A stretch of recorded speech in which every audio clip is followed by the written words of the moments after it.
Assalamualaikum warahmatullahi wabarakatuh.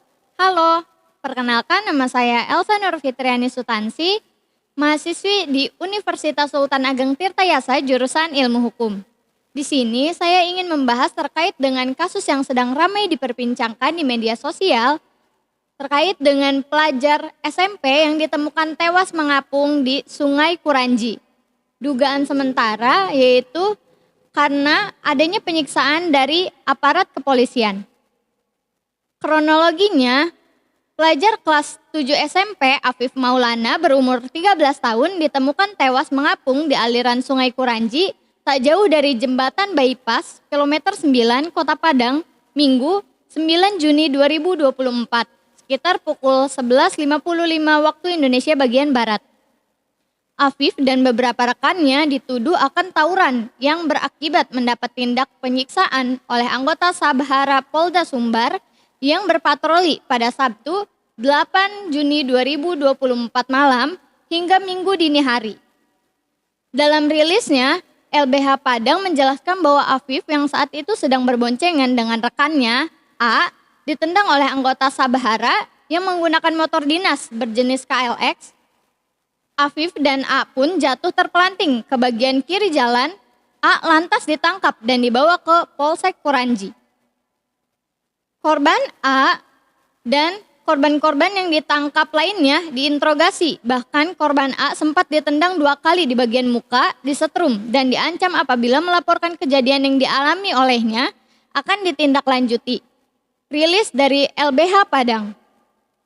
Penyidik sempat menyebut kematian Afif karena patah tulang rusuk 6 buah dan robek paru-parunya. Pernyataan polisi yang inkonsistensi dan terus-menerus berubah di media, pada akhirnya polisi menutup kasus tersebut. Hal tersebut dinilai tidak cukup bukti karena rekaman CCTV hilang dan secara kilat menyatakan korban meninggal karena melompat ke sungai. Korban dan para saksi dituduh akan melakukan tawuran oleh tim Sabhara Polda Sumbar dan hal ini polisi seharusnya tetap mengedepankan asas praduga tidak bersalah. Penyiksaan tidak hanya dilakukan terhadap AM, akan tetapi juga terhadap 5 anak dan 2 orang dewasa berumur 18 tahun. Berdasarkan hasil investigasi dugaan penyiksaan yang mereka dapatkan berupa dicambuk, disetrum, dipukul dengan rotan, ditendang, dan disulut rokok ke tubuh korban, disuruh jalan jongkok dan berguling-guling sampai muntah. Dokter forensik dan penyidik kepolisian tidak memberikan hasil berita acara otopsi kepada pihak keluarga serta terkesan menutupi penyebab kematian korban.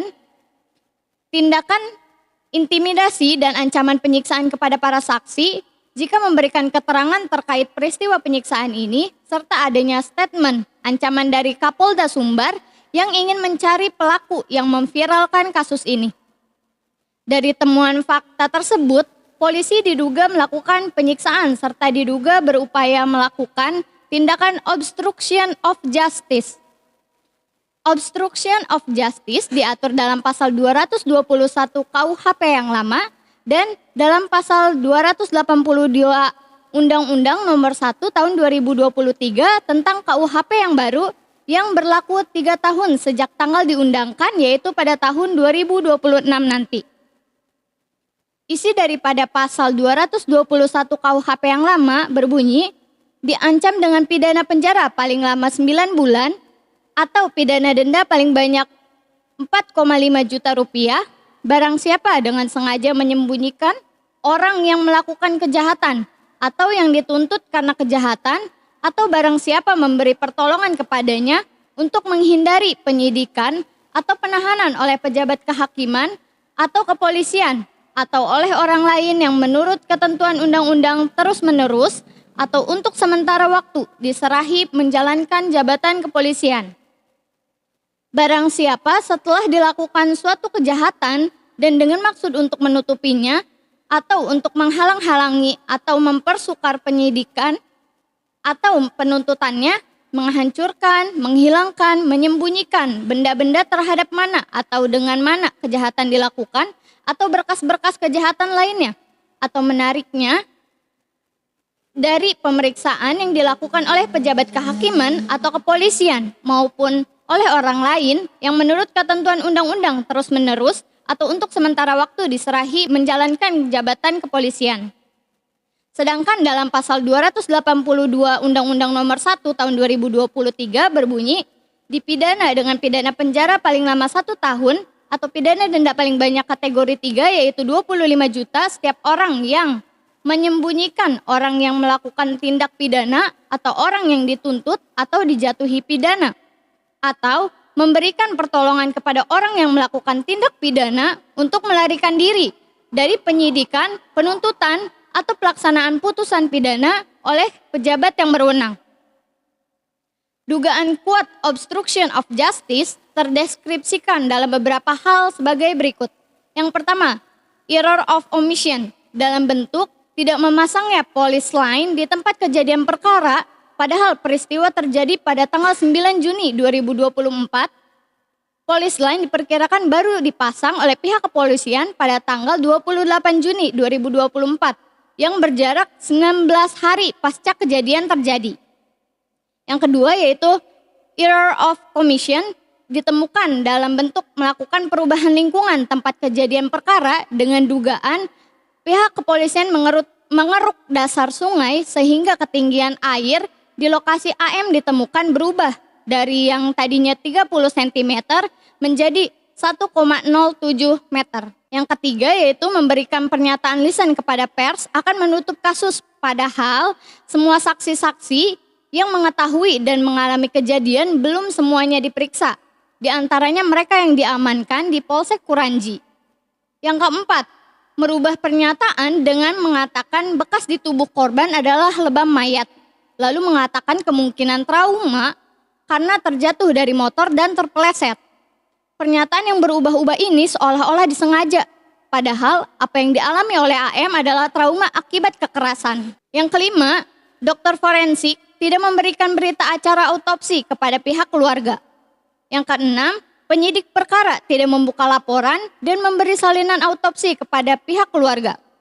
Yang ketujuh, pengarahan opini publik dengan keterangan selektif dari dokter forensik yang mengesampingkan kemungkinan penyiksaan sebagai penyebab kematian AM dan berbagai rincian teknis tentang kedokteran forensik yang tidak relevan.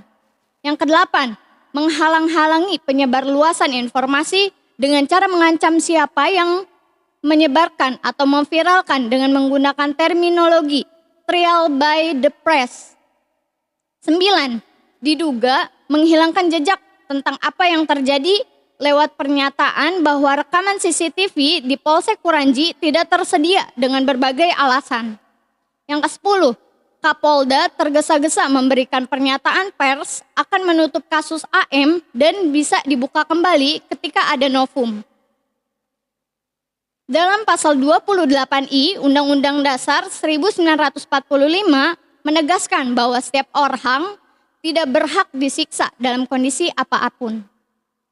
Indonesia juga meratifikasi konvensi menentang penyiksaan dan perlakuan atau penghukuman lain yang kejam, tidak manusiawi atau merendahkan martabat manusia yang terdapat dalam Undang-Undang Nomor 5 Tahun 1998.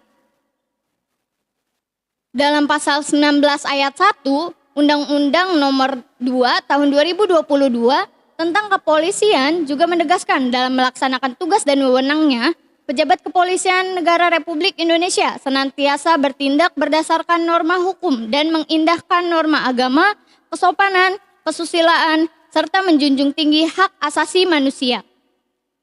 Dalam pasal 10 ayat 2 huruf E Peraturan Kepolisian Republik Indonesia Nomor 7 Tahun 2022 menegaskan polisi dalam melakukan pemeriksaan dilarang memaksa, mengintimidasi, dan atau kekerasan dalam Undang-Undang Nomor 11 Tahun 2012-nya tentang sistem peradilan pidana anak juga terdapat standar prosedural yang melarang adanya kekerasan maupun penyiksaan. Sedangkan dalam pasal 2 sistem peradilan pidana anak paling utama berasaskan perlindungan.